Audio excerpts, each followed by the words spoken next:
बर्बाद करे, तो दिल न देना दुनिया को जो तुम्हें बर्बाद करे, तो दिल देना मसीह को जो हर दिन तुम्हें याद करे। मसीह के ख्यालों में हरदम दिल है दीवाना मेरा, मसीह के ख्यालों में हरदम दिल है दीवाना मेरा। किसी को खबर भी नहीं है, तू ही सहारा मेरा। मसीह के ख्यालों में हरदम दिल है दीवाना मेरा।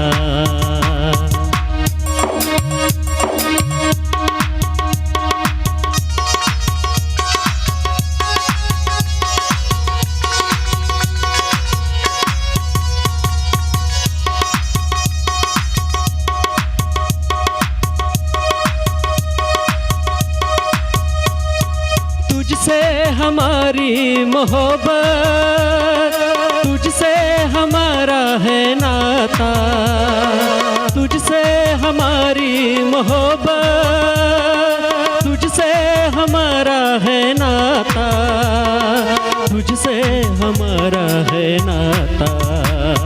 पापी को तूने सवारा, तू है दयालु यीशु। पापी को तूने सवारा, तू है दयालु यीशु। मसीह के ख्यालों में हरदम दिल है दीवाना मेरा।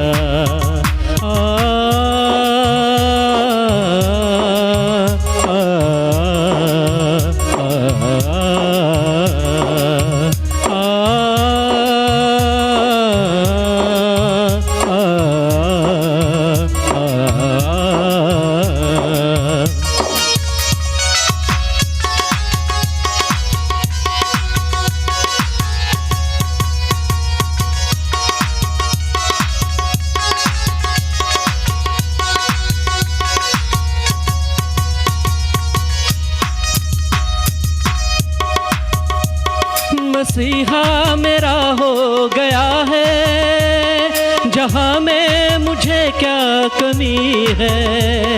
मसीहा मेरा हो गया है, जहाँ में मुझे क्या कमी है, जहाँ में मुझे क्या कमी है। मुझे जिंदगी देने वाले, तुझसे है नाता मेरा। मुझे जिंदगी देने वाले, तुझसे है नाता मेरा। हाँ, मसीह के ख्यालों में हरदम दिल है दीवाना मेरा। किसी को खबर भी नहीं है, तू ही सहारा मेरा। मसीह के ख्यालों में हरदम दिल है दीवाना मेरा। आ, आ, आ,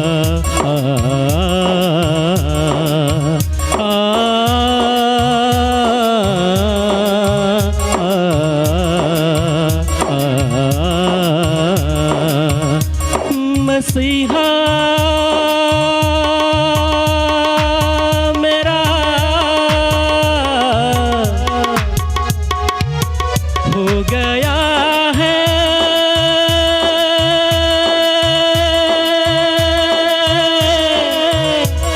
मसीहा मेरा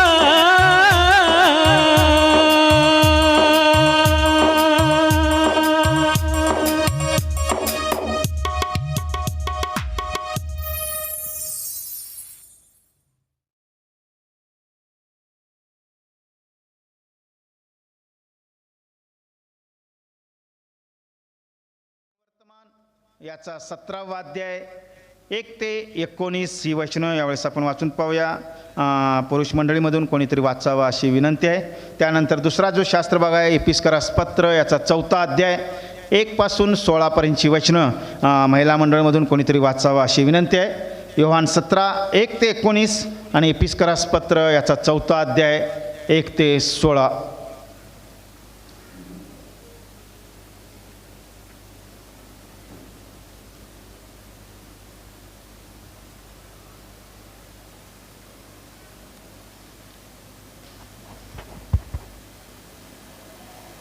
योहान 17 1 ते 19।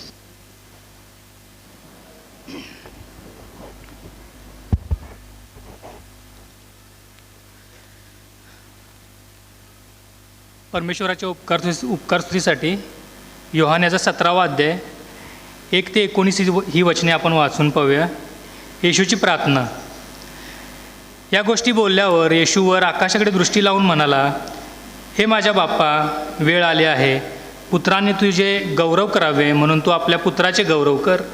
जे तू त्याला दिले आहेत त्या सर्वांना त्याने सार्वकालिक जीवन द्यावे म्हणून तू मनुष्यमात्रावर त्याला अधिकार दिला आहे। सार्वकालिक जीवन हेच आहे की तू जो एकच खरा देव त्या तुला व ज्याला तू पाठवले आहे त्या येशू ख्रिस्ताला त्यांनी ओळखावे। जे काम तू मला करावयास दिले आहे ते पुरे करून मी पृथ्वीवर तुझे गौरव केले आहे। तर आता हे माझ्या बाप्पा, जग होण्यापूर्वी जे माझे गौरव तुझ्याजवळ होते त्याच्या योग्य तू आपणाजवळ माझे गौरव कर। जे लोक तू मला जगातून दिले त्यांना मी तुझे नाव प्रगट केले। ते तुझे होते आणि ते तू मला दिले आणि त्यांनी तुझे वचन पाळले आहे। आता त्यांना समजले आहे की जे काही तू मला दिले आहे ते सर्व तुझ्यापासून आहे, कारण जी वचने तू मला दिली आहेत ती मी त्यांना दिली आहेत, ती त्यांनी स्वीकारली। मी तुझ्यापासून आलो आहे हे त्यांनी खरोखर ओळखले आणि तू मला पाठवले आहे असा त्यांनी विश्वास ठेवला। त्यांच्यासाठी मी विनंती करतो, मी जगासाठी विनंती करीत नाही, तर जे तू मला दिले आहेत त्यांच्यासाठी, कारण ते तुझे आहेत। जे माझे आहेत ते सर्व तुझे आहे आणि जे तुझे ते माझे आहे आणि त्यांच्या ठायी माझे गौरव झाले आहे। यापुढे मी जगात नाही पण ते जगात आहेत आणि मी तुझ्याकडे येत आहे। हे पवित्र बाप्पा, तू मला दिलेल्या तुझ्या नावात त्यांना राख, यासाठी की जसे आपण एक आहोत तसे त्यांनी एक व्हावे। जोपर्यंत मी त्यांच्यावर होतो तोपर्यंत तू मला दिलेल्या नावात मी त्यांना राखिले। मी त्यांचा सांभाळ केला आणि नाशाच्या पुत्राशिवाय त्यांच्यातून कोणाचा नाश झाला नाही। शास्त्रलेख पूर्ण व्हावा म्हणून असे झाले। पण आता मी त्यांच्याकडे येत आहे आणि माझा आनंद त्यांच्याठायी पूर्ण व्हावा म्हणून मी या जगात गोष्टी बोलतो। मी त्यांना तुझे वचन दिले आहे। जगाने त्यांचा द्वेष केला, कारण जसा मी जगाचा नाही तसे तेही या जगाचे नाहीत। तू त्यांना जगातून बाहेर काढावे अशी विनंती मी करीत नाही, तर तू त्यांना वाईटापासून राखावे अशी विनंती करतो। जसा मी जगाचा नाही तसा तेही जगाचे नाहीत। तू त्यांना सत्यात समर्पित कर, तुझे वचन हे सत्य आहे। देवबाप, वाचली वचने आपल्या सर्वांसाठी आशीर्वादित कर। दुसरा शास्त्रभाग एपिस्करास पत्र 4था अध्याय 1 पासून 16 पर्यंतची वचने।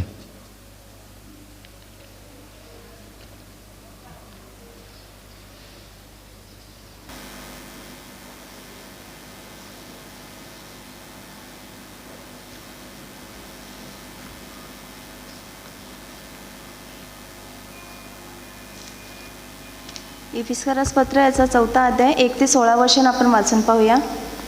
ख्रिस्त मंडळीचे मस्तक आहे म्हणून सभासदांचे ऐक्य असावे। म्हणून जो मी प्रभूमध्ये बंदीवान तो मी तुम्हाला विनवून सांगतो की तुम्हाला झालेल्या पाचारणास शोभेल असे चाला। पूर्ण नम्रता, सौम्यता व सहनशीलता दाखवून एकमेकांना प्रीतीने वागवून घ्या। आत्म्याच्या द्वारे घडून आलेले ऐक्य शांतीच्या बंधनाने राखण्यास झटत जा। तुम्हाला झालेल्या पाचारणापासून निर्माण होणारी आशा जशी एकच आहे, तसे शरीर ही एकच व आत्मा एकच आहे. प्रभू एकच, विश्वास एकच, बाप्तिस्मा एकच, सर्वांवर आणि सर्वांमधून आणि तुम्हा सर्वांच्या ठायी असलेला देव, जो सर्वांचा पिता, तोही एकच आहे. तरी आपल्यापैकी प्रत्येकाला ख्रिस्ताने दिलेल्या दानाच्या परिमाणाप्रमाणे अनुग्रहरूपी देणगी प्राप्त झाली आहे. म्हणून तो म्हणतो, त्याने उच्चस्थानी आरोहण केले, तेव्हा त्याने कैद्यांना कैद करून नेले व मानवांना देणग्या दिल्या. त्याने आरोहण केले, यावरून तो पृथ्वीच्या अधोलोकी उतरला होता. यापेक्षा दुसरे काय समजावे? जो खाली उतरला होता त्याने सर्व काही भरून टाकण्याच्या उद्देशाने सर्वोच्च स्वर्गावर आरोहण केले. आणि त्यानेच कोणी प्रेषित, कोणी संदेष्टे, कोणी सुवार्तिक, कोणी पाळक व शिक्षक असे नेमून दिले, हे यासाठी की त्यांनी पवित्र जनांना सेवेच्या कार्याकरता व ख्रिस्ताच्या शरीराची रचना पूर्णतेस नेण्याकरता सिद्ध करावे. देवाच्या पुत्रावरील विश्वासाच्या व तत्संबंधी परिपूर्ण ज्ञानाच्या प्रौढ मनुष्याप्रत ख्रिस्ताची पूर्णता प्राप्त होईल अशा वृद्धीच्या मर्यादेप्रत आपण सर्व येऊन पोहोचू तोपर्यंत दिले, यासाठी की आपण यापुढे बाळासारखे असू नये, म्हणजे माणसांच्या धूर्तपणाने भ्रांतीच्या मार्गास नेणाऱ्या युक्तीने प्रत्येक शिक्षणरूपी वाऱ्याने हेलकावणारे व फिरणारे असे होऊ नये. तर आपण प्रीतीने सत्याला धरून मस्तक असा जो ख्रिस्त याच्या प्रत सर्व प्रकारे वाढावे. त्याच्यापासून पुरवठा करणाऱ्या प्रत्येक सांध्याच्या योगे संबंध शरीराची जुळवणूक व जमवाजमव होत असते आणि प्रत्येक अंग आपापल्या परिमाणाने कार्य करत असता आपली रचना प्रीतीमध्ये होण्यासाठी शरीर आपली वृद्धी करून घेते. तेव्हा वाचलेले वचन आशीर्वाद. देवबाप, ही वाचली वचने आम्हा सर्वाकरिता आशीर्वादित अशी करो. प्रार्थना करूया. अतिपवित्र असे सेनाधीश महान परमेश्वरा, प्रिय प्रभू देवापा, तुझ्या वचनाकडं आम्ही ओळत असताना, पाहत असताना, ऐकत असताना आमच्या अंतःकरणाची दरवाजे तू उघड. आम्हा प्रत्येकाला समजणारं मन, समजणारी बुद्धी तू दे. माझे मनचे विचार, तोंडचे शब्द तुला मान्य असोत. आमचा तारणारा प्रभू येशू ख्रिस्ताच्या नावाने मागतो नाईक पित्या. आमेन. यावेळेस पुन्हा एकदा मी देवाची उपकार स्तुती करीतो, त्याच्या नावाला धन्यवाद देतो, मान, महिमा आणि गौरव देतो की सुंदर अशा सकाळच्या वेळेस प्रभूच्या वचनातून बोलण्याची संधी परमेश्वरानं या ठिकाणी प्राप्त करून दिलं आहे. जे 2 शास्त्रभाग वाचले त्यामधून थोडक्यात देवाचं वचन या सकाळच्या वेळेस आपणाला काय सांगतं हे पाहण्याचा आपण विशेष करून प्रयत्न करूया. योहानकृत शुभवर्तमान याचा 17वा अध्याय 1 पासून 19 पर्यंतची वचनं आणि त्याचप्रमाणे एपिस्करास पत्र याचा 4था अध्याय 1 ते 16 जी काय वचनं वाचलेली आहेत त्यामधून थोडक्यात देवाचं वचन आम्ही पाहण्याचा प्रयत्न करूया. ज्यावेळेस आम्ही योहानकृत शुभवर्तमान याच्या 17व्या अध्यायाकडे पाहतो त्यावेळेस प्रभू येशू ख्रिस्ताची ती प्रार्थना आहे आपल्या शिष्यांच्यासाठी, विश्वासणाऱ्यांच्यासाठी, मंडळीसाठी. ज्यावेळेस आम्ही त्या प्रार्थनेकडे येतो आणि ज्यावेळेस आम्ही आत्ता स्वतःचं जीवनचरित्र पाहण्याचा प्रयत्न करतो त्यावेळेस एक गोष्ट निश्चित मला आणि तुम्हाला दिसून येईल की आम्ही प्रत्येकाने एकमेकाला प्रार्थनेमध्ये उचलून धरणं गरजेचं आहे. कारण ज्यावेळेस आम्ही एकमेकाला प्रार्थनेमध्ये उचलून धरतो त्यावेळेस मंडळीचं कार्य वाढतं, शुभवर्तमान सेवा वाढते आणि मंडळीची उन्नती होती. आणि मग परमेश्वराच्या या वचनाकडे मी आणि तुम्ही लक्ष केंद्रित करत असताना योहानकृत शुभवर्तमान याचा 17वा अध्याय वचन 11 आणि 17 या वचनांकडे ज्यावेळेस मी आणि तुम्ही पाहतो त्यावेळेस येशू या ठिकाणी सांगत आहे, यापुढे मी जगात नाही पण ते जगात आहेत आणि मी तुझ्याकडे येत आहे. हे पवित्र बाप्पा, तू मला दिलेल्या तुझ्या नावात त्यांना राख, यासाठी की जसे आपण एक आहो तसे त्यांनी एक व्हावे. तू त्यांना सत्यात समर्पित कर, तुझे वचन हेच सत्य आहे. देवाच्या या वचनाकडे पाहत असताना, प्रभू येशू ख्रिस्ताच्या या प्रार्थनेकडे मी आणि तुम्ही लक्ष केंद्रित करत असताना, प्रभू येशू त्या ठिकाणी आपल्या स्वर्गीय पित्याजवळ प्रार्थना करत आहे. आणि ज्यावेळेस तो प्रार्थना करत आहे त्यावेळेस काही गोष्टी सांगत आहे, काही गोष्टीची जाणीव प्रभू येशू ख्रिस्ताला झालेली आहे. आणि ज्यावेळेस या गोष्टीकडे तो पाहतो आणि पित्याबरोबर बोलतो त्यावेळेस पहिली गोष्ट या ठिकाणी म्हणतो की यापुढे मी जगात नाही पण ते जगात आहेत. ज्यावेळेस आम्ही विश्वासणारे म्हणून, शिष्य म्हणून, मंडळी म्हणून ज्यावेळेस मी आणि तुम्ही वाटचाल करतो त्यावेळेस निश्चित ही गोष्ट मला आणि तुम्हाला लक्षात ठेवण्याची गरज आहे. कारण आत्ता मी आणि तुम्ही या जगामध्ये चालत आहोत, वाढत आहोत, राहत आहोत, मंडळीची सेवा आम्ही करत आहोत, शुभवर्तमान आम्ही गाजवत आहोत. आणि ज्यावेळेस या गोष्टीकडे मी आणि तुम्ही पाहतो त्यावेळेस आज मंडळीला गरज आहे की आम्ही प्रत्येकाने एकमेकाला प्रार्थनेमध्ये उचलून धरावं. देवाच्या या वचनाकडे पाहत असताना परमेश्वराचं वचन या ठिकाणी सांगतं आणि येशू स्वतः या ठिकाणी म्हणत आहे, तू त्यांना सत्यास समर्पित कर, तुझं वचन हेच सत्य आहे, त्यांना समजावं. देवाच्या या वचनाकडे मी आणि तुम्ही लक्ष केंद्रित करत असताना आम्ही देवाच्या वचनामध्ये असावं, देवाच्या वचनामध्ये आम्ही वाढावं आणि आम्ही हा विश्वास ठेवावा. मंडळी म्हणून, विश्वासणारे म्हणून ज्यावेळेस मी आणि तुम्ही वाटचाल करतो त्यावेळेस प्रभू येशू ख्रिस्ताची आणि परमेश्वराची इच्छा हीच आहे की आम्ही देवाच्या वचनावर विश्वास ठेवून वाटचाल करावं. हे वचन सत्य आहे आणि या वचनाप्रमाणे मला वाटचाल करण्याची गरज आहे, या वचनाप्रमाणे मला राहण्याची गरज आहे, या वचनाप्रमाणे मला चालण्याची गरज आहे. आणि ज्यावेळेस या वचनाकडे मी आणि तुम्ही पाहतो त्यावेळेस परमेश्वराचं वचन मला आणि तुम्हाला सांगतं, येशू आमच्यासाठी मरण पावला, येशूला पुरण्यात आलं, तो तिसऱ्या दिवशी मरणावर विजय मिळवला आणि आज प्रत्येक विश्वासणाऱ्यासाठी तो जागा तयार करत जात आहे. देवाच्या या वचनाकडे मी आणि तुम्ही लक्ष केंद्रित करत असताना पहिली गोष्ट या ठिकाणी मला आणि तुम्हाला लक्ष ठेवण्यासारखी गरज आहे. 17वा अध्याय वचन 3 पासून 6 पर्यंतच्या वचनांच्याकडे ज्यावेळेस जातो, योहान शुभवर्तमान 17वा अध्याय वचन 3 ते 6 या वचनांच्याकडे ज्यावेळेस येतो त्यावेळेस पहिली प्रार्थना या ठिकाणी येशूची मला आणि तुम्हाला पाहायला मिळतं, जे काही मी त्यांना दिले ते त्यांनी पाळावं. देवाच्या या वचनाकडे मी आणि तुम्ही लक्ष केंद्रित करत असताना प्रभू येशूनं आम्हाला सर्व काही देऊ केलेलं आहे. आणि ज्यावेळेस आपण वचन 3 पासून 6 पर्यंतच्या वचनांच्याकडे ज्यावेळेस पाहतो त्यावेळेस येशू या ठिकाणी म्हणत आहे, सार्वकालिक जीवन हेच आहे की तू जो एकच खरा देव, तुला व ज्याला तू पाठवलं त्या येशू ख्रिस्ताला त्याने ओळखावं. ज्यावेळेस येशू प्रार्थना करत आहे, आपल्या स्वर्गीय पित्याजवळ प्रार्थना करत आहे त्यावेळेस दोन गोष्टी या ठिकाणी तो सांगत आहे. आणि ज्या दोन गोष्टीकडे पाहत असताना पहिली गोष्ट या ठिकाणी सांगत आहे, सार्वकालिक जीवन हेच आहे की तू एकच खरा देव आहेस. सार्वकालिक जीवनाकडे आम्ही वाटचाल करीत असताना योहानाचं शुभवर्तमान 3रा अध्याय 16व्या वचनाकडे ज्यावेळेस मी आणि तुम्ही लक्ष केंद्रित करतो त्यावेळेस देवाचं वचन सांगते की देवाने जगावर एवढी प्रीती केली की त्याने आपला एकुलता एक पुत्र दिला, अशासाठी की जो कोणी त्याचवर विश्वास ठेवितो त्याचा नाश होऊ नये तर त्याला सार्वकालिक जीवन प्राप्त व्हावं. आणि मग येशू या ठिकाणी प्रार्थना करत असताना देवाच्या वचनाकडे पाहत असताना तो स्पष्टपणे सांगत आहे, सार्वकालिक जीवन हेच आहे की तू एकच खरा देव आहेस आणि तो तुमचा आणि माझा निर्माणकर्ता प्रभू परमेश्वर आहे, त्याच्यावर आम्ही विश्वास ठेवण्याची गरज आहे. आज मंडळी म्हणून मी आणि तुम्ही वाटचाल करत असताना दुसरी गोष्ट त्याच ठिकाणी मला आणि तुम्हाला पाहायला मिळतं, तू पाठवलंस त्या येशू ख्रिस्ताला त्याने ओळखावं. मंडळी म्हणून ज्यावेळेस मी आणि तुम्ही वाटचाल करतो त्यावेळेस पहिली गोष्ट निश्चित मला आणि तुम्हाला पाहायला मिळतं की आम्ही ख्रिस्ताला ओळखलो आणि म्हणून प्रभू येशू ख्रिस्तामध्ये आम्ही बाप्तिस्मा घेतला. आणि तरीसुद्धा काही काही वेळेला आम्ही देवाच्या विरुद्धात वाटचाल करीत असतो. आणि म्हणून प्रियानो मला आणि तुम्हाला या प्रार्थनेकडं लक्ष देणं गरजेचं आहे. का देणं गरजेचं आहे? 4थं वचन मला आणि तुम्हाला सांगतं, जे काम तू मला करावयास दिलेस ते पुरे करून मी पृथ्वीवर तुझे गौरव केले, तर आता हे माझ्या पित्या, जग होण्यापूर्वी जे माझे गौरव तुझ्याजवळ होते त्याच वेळी तू आपणाजवळ गौरव कर.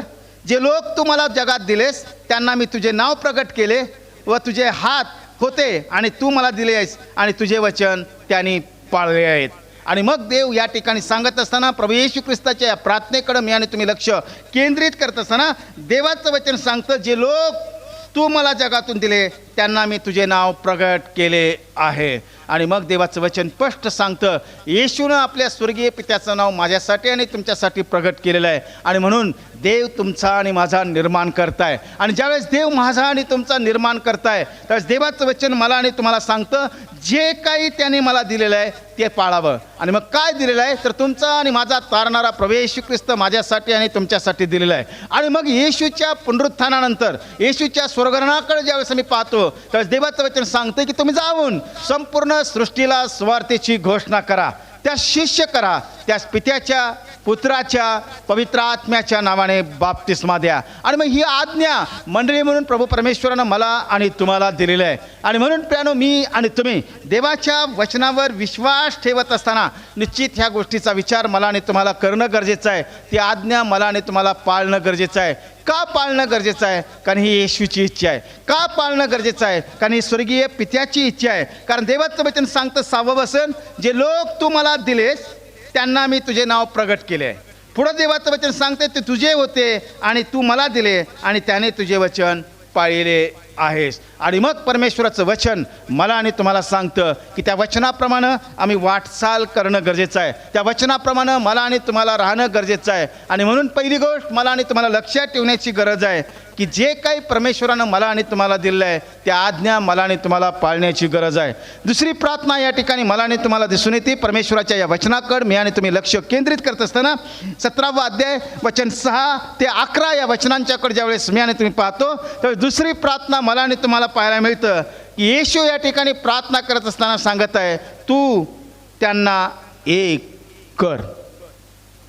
देवाच्या या वचनाकडे येत असताना मंडळी म्हणून माझी आणि तुमची वाटचाल होत असताना देवाची इच्छा हीच आहे की मंडळीमध्ये आमची ऐक्यता असावी, मंडळीमध्ये आम्ही एक असावं आणि एकमेकाला धरून आमची वाटचाल असावी. आणि ज्यावेळेस आम्ही या प्रार्थनेकडे पाहतो त्यावेळेस हेच वचन मला आणि तुम्हाला सांगून जातं की तू त्यांना एक कर. त्यांनी एक असावं, ऐक्यामध्ये त्यांची वाटचाल व्हावी. आणि मग परमेश्वराचं वचन मला आणि तुम्हाला सांगून जातं, ज्यावेळेस देवाच्या वचनाकडे पाहतो 7वं वचन, आता त्यांना समजलं आहे की जे काही तू मला दिले आहेस ते सर्व तुझ्यापासून आहे.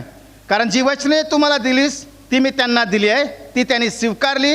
मी तुझ्यापासून आलो हे त्यांनी खरोखर ओळखले आणि तू मला पाठवलास असा त्यांनी विश्वास ठेवला. आणि मग देवाच्या या वचनाकडे पाहत असताना येशू प्रार्थना करत आहे. आणि ज्यावेळेस तो प्रार्थना करत आहे त्यावेळेस 3 गोष्टी या ठिकाणी सांगत आहे. ज्यावेळेस आम्ही देवाच्या वचनाकडे पाहतो त्यावेळेस परमेश्वराचं वचन 7वं सांगतं, आता त्यांना समजलं आहे की जे काही तू मला दिले आहेस ते सर्व तुझ्यापासून आहे. आणि मग देवाच्या वचनाकडे मी आणि तुम्ही पाहत असताना मंडळी म्हणून माझी आणि तुमची वाटचाल होत असताना आम्ही हा विश्वास प्रगट करणं गरजेचं आहे, जे काही मिळालेलं आहे ते प्रभू परमेश्वरापासून आम्हाला प्राप्त झालेलं आहे. आणि म्हणून जी सेवा परमेश्वरानं आम्हाला दिलेली आहे त्या सेवेमध्ये आम्हाला वाटचाल करण्याची गरज आहे. दुसरी गोष्ट 8व्या वचनाकडे ज्यावेळेस येतो त्यावेळेस परमेश्वराचं वचन सांगतं, कारण जी वचने तू मला दिलीस ती त्यांना दिली, ती त्यांनी स्वीकारली आणि तू खरोखर त्यांनी ओळखले, तू मला पाठविले आहेस असा त्याने विश्वास ठेवला. आणि मग दुसरी गोष्ट या ठिकाणी सांगत आहे, मी त्यांना तुझं वचन दिलेलं आहे, त्यांनी तुला ओळखलेलं आहे आणि फक्त ओळखून त्यांनी थांबलेले नाहीत तर त्यांनी विश्वास ठेवलेला आहे. आणि मग आज मंडळी म्हणून मी आणि तुम्ही वाटचाल करत असताना स्वतःचं आम्हाला आत्मपरीक्षण करण्याची गरज आहे की खरोखर देवाचा एकुलता एक पुत्र प्रभू येशू ख्रिस्तावर आम्ही विश्वास ठेवलेला आहे का, त्या निर्माणकर्त्यावर आम्ही विश्वास ठेवलेला आहे का. कारण ज्यावेळेस आम्ही येशूच्या प्रार्थनेकडे पाहतो त्यावेळेस देवाचं वचन मला आणि तुम्हाला सांगतं, तू त्यांना एक कर, कारण त्यांनी तुला ओळखलेलं आहेस, मला त्यांनी ओळखलेलं आहेत आणि तूच एक जिवंत देव आहेस हा विश्वास त्याने ठेवलेला आहे. आणि म्हणून प्रियानो, मी आणि तुम्ही त्या विश्वासामध्ये वाटचाल करण्याची गरज आहे. त्या एकीमध्ये मला आणि तुम्हाला राहण्याची गरज आहे, त्यामध्ये मला वाटचाल करण्याची गरज आहे. कारण का तर त्यांच्यासाठी मी विनंती करतो, मी जगासाठी विनंती करत नाही, तर जे तू मला दिले आहेस त्यांच्यासाठी, कारण ते तुझे आहेत. आणि मग येशू या ठिकाणी स्पष्टपणे प्रार्थनेचा उद्देश सांगत आहे.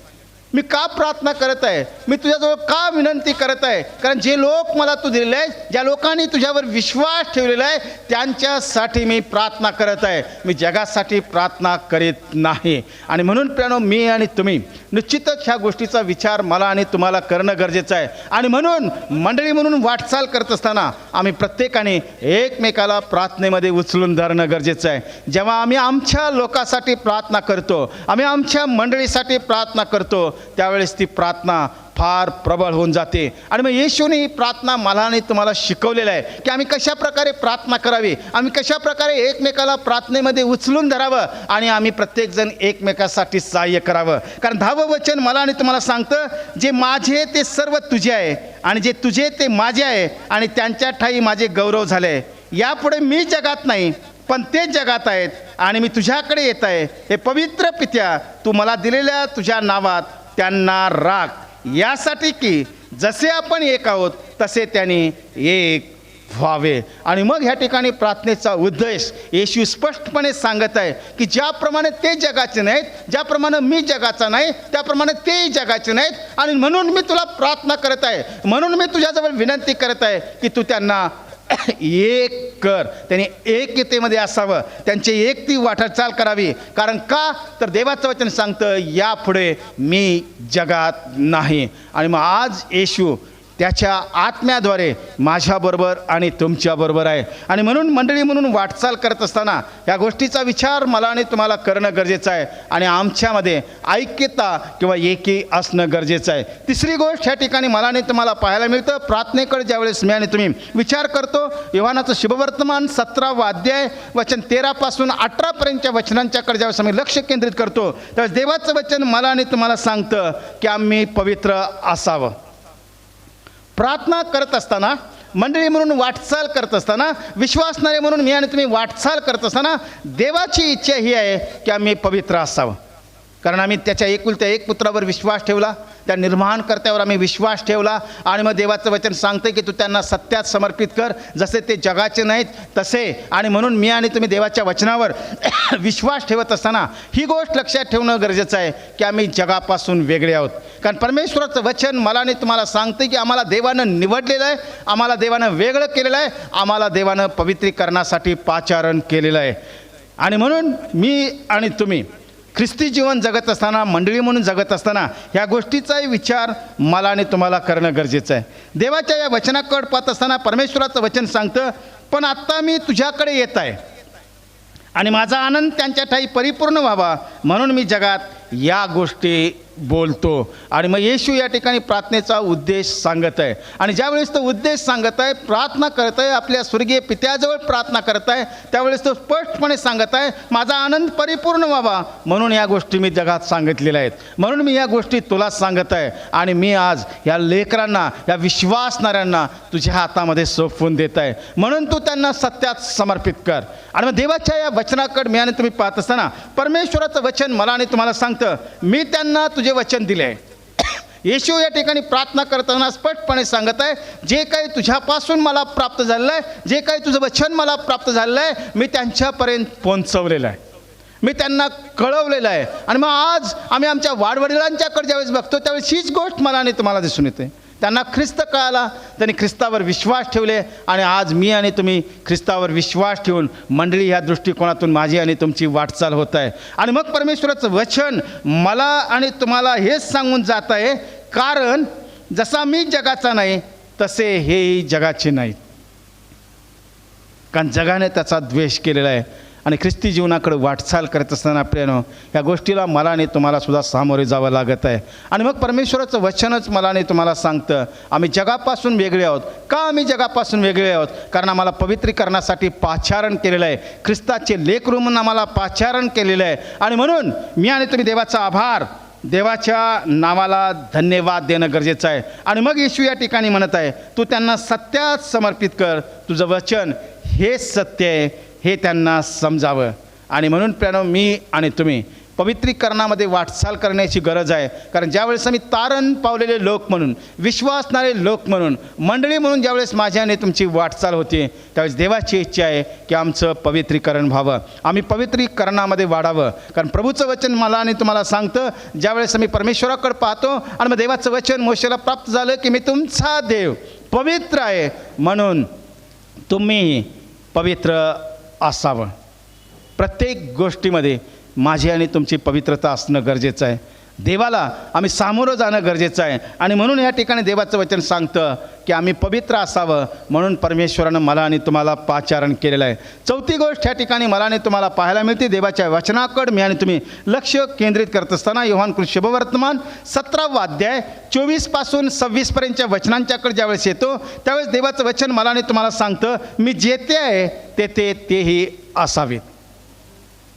आपल्या स्वर्गीय पित्याजवळ तो प्रार्थना करत आहे. आणि ज्यावेळेस तो प्रार्थना करत आहे त्यावेळेस तो म्हणतो, जसं मी तुझ्याजवळ आहे, जसं मी त्या ठिकाणी आहे, त्या ठिकाणी माझे लोकही असावेत, विश्वासणारा समूह असावा.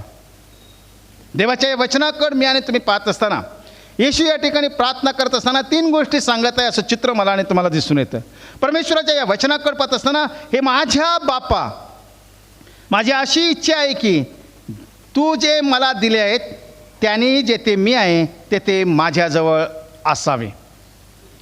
तू मला दिलेलं आहेस, ही तुझी इच्छा होती, ही तुझी योजना होती, हे तुझे संकल्प होते आणि त्यानुसार तू मला दिलेलं आहेस. आणि मग मी त्यांच्यासाठी आज प्रार्थना करत आहे की ती लोकसुद्धा माझ्याजवळ असावीत. कारण तो तुमचा आणि माझा तारणारा प्रभू येशू ख्रिस्त आहे. जे अभिवचन परमेश्वरानं मला आणि तुम्हाला दिलेलं आहे ते अभिवचन पूर्ण करणारा तो देव आहे. आणि म्हणून प्रियानो, मी आणि तुम्ही ज्यावेळेस या प्रार्थनेकडे पाहतो त्यावेळेस देवाची इच्छा आहे, स्वतः प्रभू येशू ख्रिस्ताची इच्छा आहे की आम्ही नेहमी त्याच्याबरोबर असावं. ह्याचा अर्थ असा आहे की ज्यावेळेस आम्ही विश्वासामध्ये वाढतो, तारणामध्ये वाढतो, पवित्रीकरणामध्ये वाढतो, त्यावेळेस आम्ही देवाच्या वचनामध्ये वाढत असतो. देवाच्या वचनाप्रमाणे आमची वाटचाल होत असते. आणि ज्यावेळेस आम्ही या जगातील धाव संपवतो त्यावेळेस मला खात्री आहे की निश्चितच मी देवाबरोबर असणार आहे. आणि म्हणून ही प्रार्थना योहान शुभवर्तमान 17व्या अध्यायामध्ये प्रभू येशू ख्रिस्तानं केलेलं आहे. त्या विश्वासामध्ये मला वाटचाल करायचं आहे, त्या विश्वासामध्ये मला वाढायचं आहे, त्या विश्वासामध्ये मला राहायचं आहे. कारण का? यासाठी की जे माझे गौरव तू मला दिले आहेस ते त्यांनी पाहावे, कारण जगाच्या स्थापनेपूर्वी तू माझ्यावर प्रीती केली. आणि मग येशू या ठिकाणी उद्देश सांगत आहे की का त्यांनी माझ्याजवळ असावं, का त्यांनी माझ्याबरोबर असावं. जे गौरव तू मला दिलेलं आहेस ते त्यांनी पाहावं. तू गौरवयुक्त राजा आहे, तो तुमचा आणि माझा तारणारा प्रभू आहे. आणि मग परमेश्वराची इच्छा, स्वतः प्रभू येशू ख्रिस्ताची इच्छा आहे की आम्ही त्याची गौरव पाहावं. आणि त्याचा गौरव पाहण्यासाठी मला आणि तुम्हाला त्याच्यामध्ये वाढणं गरजेचं आहे, त्याच्यामध्ये मला राहणं गरजेचं आहे. आणि मग पुढं प्रार्थना करताय, हे न्यायसंपन्न पित्या, जगाने तुला ओळखले नाही, मी तुला ओळखले आहे आणि तू मला पाठवले आहेस असे त्यांनी ओळखले आहे. जगाने मला ओळखलं नाही, मात्र ह्या ज्या लोकांसाठी मी प्रार्थना करत आहे त्या लोकांनी मला ओळखलेलं आहे. आणि म्हणून देवाची इच्छा आहे की माझ्याबरोबर असावं. आज प्रियानो, मी आणि तुम्ही प्रभू येशू ख्रिस्ताला ओळखलो म्हणून प्रभू येशू ख्रिस्ताच्या नावामध्ये आमचा बाप्तिस्मा झाला. आज प्रभू येशू ख्रिस्ताच्या मंडळीमध्ये मी आणि तुम्ही वाटचाल करत आहोत, कारण ख्रिस्त या मंडळीचा मस्तक आहे. आणि म्हणून प्रियानो, मी आणि तुम्ही देवाच्या नावाला धन्यवाद देऊया, परमेश्वराचं आम्ही गौरव करूया. कारण का? तर देवाचं वचन सांगतं, मी तुझे नाव त्यास कळविले आहे आणि त्यासाठी की जी प्रीती तू माझ्यावर केली ती त्यांच्यामध्ये असावे आणि मी त्यांच्यामध्ये असावा. जी प्रीती तू मला दिली आहे त्या प्रीतीमध्ये मी त्यांना वाढवलेलं आहे. का मी त्यांना प्रीतीमध्ये वाढवलेलं आहे? कारण त्यांनी माझ्यामध्ये असावं आणि मी त्यांच्यामध्ये असावा. आणि मग येशूची इच्छा हीच आहे. आणि मग ज्यावेळेस आम्ही योहान शुभवर्तमान 15व्या अध्यायाकडे येतो त्यावेळेस या गोष्टी मला आणि तुम्हाला स्पष्ट दिसून येतात. मी त्याच्यामध्ये आणि तो माझ्यामध्ये ज्यावेळेस राहतो त्यावेळेस आम्ही अधिक फळ देऊ शकतो. आणि म्हणून प्रियानो, मी आणि तुम्ही स्वतःचं आत्मपरीक्षण करण्याची गरज आहे, विश्वासणारे म्हणून, मंडळी म्हणून, की आम्ही ख्रिस्तामध्ये आहोत का. कारण योहान शुभवर्तमान 15वा अध्याय वचन 3 आणि 4 ह्या वचनाकडे ज्यावेळेस येतो त्यावेळेस देवाचं वचन सांगतं, जे वचन मी तुम्हाला सांगितले त्यामुळे तुम्ही आता शुद्ध झालाच आहात. तुम्ही माझ्यामध्ये राहा आणि मी तुम्हामध्ये राहीन. जसे फाटा वेलात राहिल्या वाचून त्याला आपले आपण फळ देता येत नाही, तसे माझ्यामध्ये राहिल्या वाचून तुम्हालाही देता येणार नाही. आणि मग येशू या ठिकाणी स्पष्टपणे सांगत आहे की तुम्ही माझ्यामध्ये राहणं गरजेचं आहे, मी तुमच्यामध्ये राहणं गरजेचं आहे. का गरजेचं आहे? कारण आम्हाला फळ देण्याची गरज आहे. आणि ज्यावेळेस मी ख्रिस्तामध्ये राहतो त्यावेळेसच मी मंडळीसाठी फळ देऊ शकतो, त्यावेळेस मी देवाच्या राज्यासाठी फळ देऊ शकतो, त्यावेळेस मी देवाच्या गौरवासाठी फळ देऊ शकतो. आणि याची जाणीव मला आणि तुम्हाला असणं गरजेचं आहे. कारण परमेश्वराच्या या वचनाकडे पाहत असताना संत पाऊल कोरिन्थीकरास पहिले पत्र 12वा अध्याय 12 आणि 13 या वचनाकडे ज्यावेळेस पाहतो त्यावेळेस संत पाऊल ह्या ठिकाणी मागत आहे. कारण जसे शरीर एक असून त्याला अवयव पुष्कळ असतात आणि त्या शरीराचे अवयव पुष्कळ असून सर्व मिळून एक शरीर बनते, तसाच ख्रिस्त आहे. आणि मग संत पाऊल कोरिन्थीकराच्या मंडळीला पत्र लिहित असताना स्पष्टपणे सांगत आहे. आणि म्हणून प्रियानो, मी आणि तुम्ही ख्रिस्ताची मंडळी म्हणून, ख्रिस्ताची वधू म्हणून ज्यावेळेस माझी आणि तुमची वाटचाल होत आहे त्यावेळेस या गोष्टीचा विचार मला आणि तुम्हाला करणं गरजेचं आहे. कारण देवाचं वचन या ठिकाणी सांगतं, कारण आपण यहुदी असो किंवा हेलनी असो, गुलाम असो किंवा स्वतंत्र असो, एक शरीर होण्यासाठी आपणा सर्वांना एका आत्म्यात बाप्तिस्मा मिळाला आणि आपण सर्व एकाच आत्म्याने संचरित झालो आहोत. आणि मग संत पाऊल कोरिन्थीकराच्या मंडळीला पत्र लिहित असताना स्पष्टपणे सांगत आहे, एक शरीर बनण्यासाठी, एक शरीर होण्यासाठी देवानं आमची निवड केलेली आहे. एकाच शरीरामध्ये, एकाच देवाच्या आत्म्यामध्ये मला आणि तुम्हाला बाप्तिस्मा मिळालेला आहे. आणि मग का बाप्तिस्मा मिळालेला आहे? काय आपण सर्वजण एकाच आत्म्यानं संचरित व्हावं, एकाच आत्म्यामध्ये माझी आणि तुमची वाटचाल व्हावी. आणि म्हणून देवानं माझी आणि तुमची निवड केलेली आहे. आणि म्हणून प्रियानो, मी आणि तुम्ही देवाचा आभार मानूया, देवाच्या नावाला धन्यवाद देऊया. इफिसकरास पत्र 5वा अध्याय वचन 26 आणि 27 या वचनाकडे ज्यावेळेस येतो त्यावेळेस देवाचं वचन सांगतं, अशासाठी की तिला त्याने वचनाद्वारे जलस्नानाने स्वच्छ करून पवित्र करावे. का आमची निवड झालेली आहे? का आम्हाला वेगळं केलेलं आहे? का मंडळी म्हणून माझी आणि तुमची निवड झालेलं आहे? तर देवाचं वचन मला आणि तुम्हाला सांगतं, देवाच्या वचनानं आम्हाला जलस्नान व्हावं. याचा अर्थ असा आहे की देवाच्या वचनामध्ये आम्ही असावं. का आम्ही देवाच्या वचनामध्ये असण्याची गरज आहे? कारण आमचं पवित्रीकरण व्हावं, आम्ही पवित्रतेमध्ये वाढावं. आणि म्हणून देवानं माझी आणि तुमची निवड केलेली आहे. आणि मग पुढं संत पाऊल म्हणतो, आणि गौरवयुक्त मंडळी अशी ती स्वतःला सादर करावी, म्हणजे तिला डाग, सुरकुती किंवा अशासारखे काही नसून ती पवित्र व निर्दोष असावी. आणि मग संत पाऊल मंडळीचं चित्र या ठिकाणी सांगत आहे, कशाप्रकारे मंडळी असावी, कशाप्रकारे मी आणि तुम्ही विश्वासणारे लोक असावे. आणि मग देवाचं वचन मला आणि तुम्हाला सांगतं की गौरवयुक्त मंडळी असावी. मंडळीच्याद्वारे स्वर्गीय पित्याचं गौरव व्हावं, प्रभू येशू ख्रिस्ताचं गौरव व्हावं. आणि म्हणून आज मला आणि तुम्हाला आत्मपरीक्षण करण्याची गरज आहे की आमच्याद्वारे आमच्या स्वर्गीय पित्याचं गौरव होतं का? कारण का गौरव करणं गरजेचं आहे? कारण त्याच्या जलस्नानाने, त्याच्या वचनाद्वारे, येशूच्या रक्तामध्ये मला आणि तुम्हाला विकत घेतलेलं आहे, खंडून घेतलेलं आहे. आणि मग देवाची इच्छा आणि प्रभू येशू ख्रिस्ताची इच्छा आहे की आम्ही मंडळीद्वारे त्याचं गौरव करावं. आणि मग पुढं सांगितलेलं आहे, तिला डाग, सुरकुती किंवा अशासारखे काही नसून ती पवित्र व निर्दोष असावी. मी तारण पावलेलं आहे, मी मंडळी म्हणून वाटचाल करत आहे. आणि मग देवाची इच्छा माझ्याकडून तुमच्याकडून ही आहे की आम्ही निर्दोष आणि पवित्र असावं, तिला डाग आणि सुरकुती नसावी. आणि म्हणून प्रियानो, मी आणि तुम्ही स्वतःला आत्मपरीक्षण करणं गरजेचं आहे. एचकेल याचं पुस्तक 12वा अध्याय वचन 25, 26 आणि 28 या वचनांकडे ज्यावेळेस पाहतो त्यावेळेस देवाचं वचन मला आणि तुम्हाला सांगतं, कारण मी परमेश्वर आहे, मी बोलत आहे व मी बोलतो ते वचन सिद्धीस जाईल, त्याला इथपर्यंत विलंब लागणार नाही. कारण प्रभू परमेश्वर म्हणतो, हे पितूर घराण्या, मी तुमच्या काळी वचन बोललो ते पूर्ण करीन. आणि मग देवाचं वचन या ठिकाणी एचकेलच्याद्वारे स्पष्टपणे सांगण्यात आलेलं आहे, मी जे काही वचन तुमच्यासाठी दिलेलं आहे ते वचन मी पूर्ण करणारा देव आहे. मात्र बऱ्याच वेळेला आम्ही देवाच्या विरुद्धात जातो. आणि मग देवाचं वचन मला आणि तुम्हाला हेच सांगत आहे की परमेश्वर वारंवार त्याच्या वचनाद्वारे माझ्याबरोबर आणि तुमच्याबरोबर बोलत असतो. ज्यावेळेस देव त्याच्या वचनाद्वारे मला आणि तुम्हाला बोलतो त्यावेळेस त्या वचनाचा मला आणि तुम्हाला स्वीकार करणं गरजेचं आहे. आणि मग देवाचं वचन हेच मला आणि तुम्हाला सांगतं, देवाने जगावर एवढी प्रीती केली की त्याने आपला एकुलता एक पुत्र दिला, अशासाठी की जो कोणी त्याचवर विश्वास ठेवितो त्याचा नाश होणे तर त्याला सार्वकालिक जीवन प्राप्त व्हावे. देवबाप करो आणि या लहानशा वचनाद्वारे आम्हा प्रत्येकाला आशीर्वादाचं देव. प्रार्थना करूया.